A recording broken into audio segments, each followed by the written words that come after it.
If you purchased yourself a Textus Receptus, chances are you have the 1881 version that Scrivener had put together. And if you have the 1881 version that Scrivener put together, did you know that you're using a reverse engineered Textus Receptus? Let's talk about that.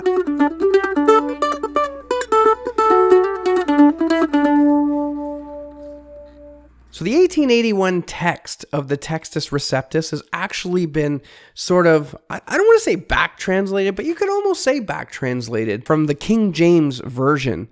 So what had happened is when Scrivener was doing his work on this text, he was actually trying to get the TR to match the exact wording of the King James Version. So what he had done is, unlike most textual critics when you're trying to put together a New Testament, you consult individual manuscripts and you compare readings and you figure out which one is more likely to be authentic, and then you put it in the text. That's typically how it works. But in this edition, it was not about consulting manuscripts, but rather it was about consulting the King James Version.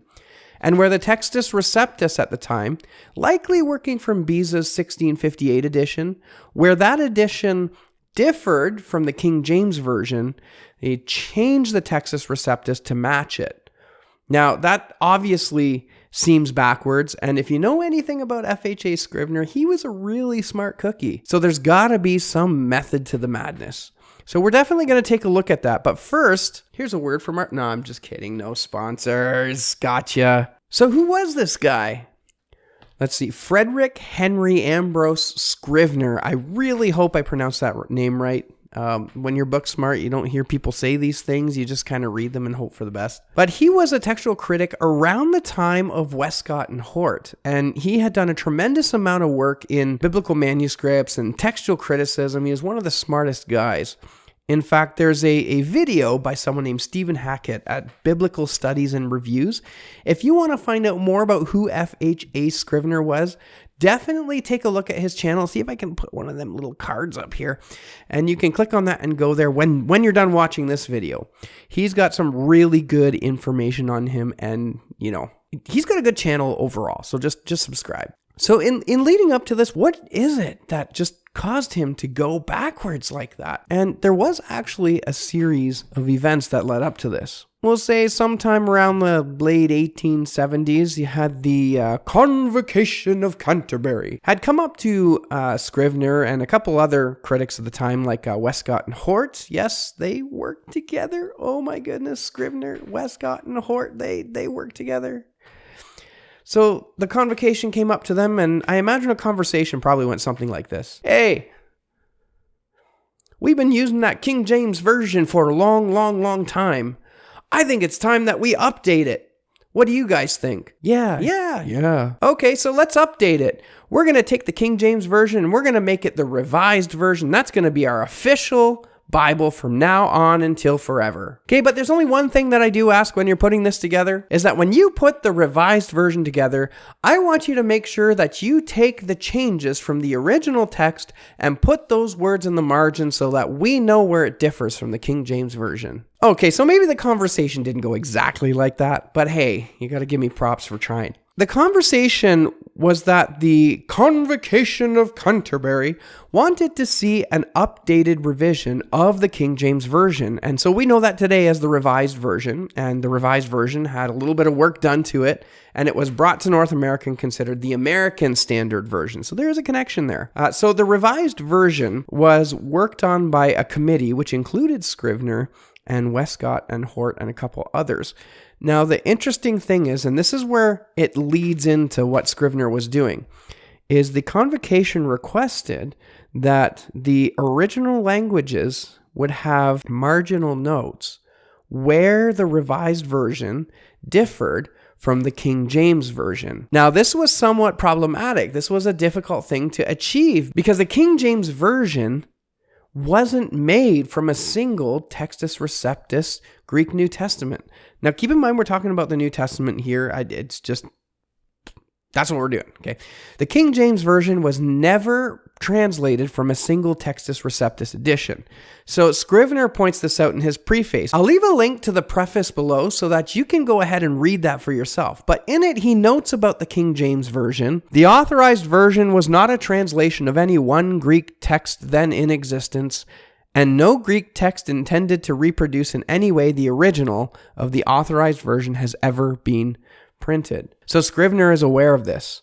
So this is where we get the Scrivener editions, because what he did is he ended up rectifying that for the sole purpose of being able to have those marginal notes in the revised version.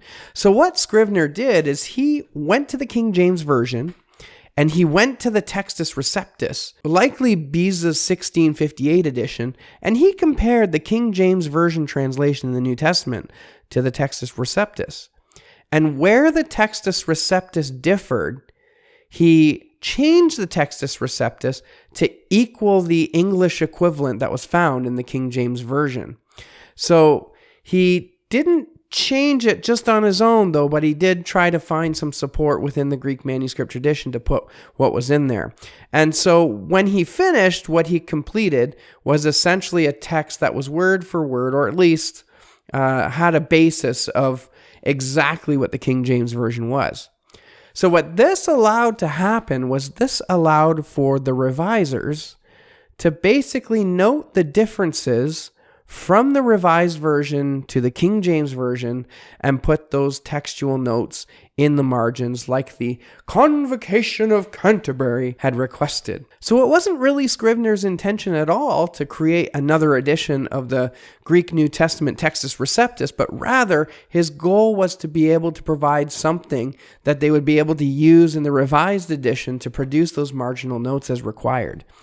So it's odd because many people tend to see Scrivener as sort of this TR stalwart, this guy who stands strong on the Textus Receptus. But the reality is Scrivener wasn't really in support of the Textus Receptus. He was just simply doing his job here.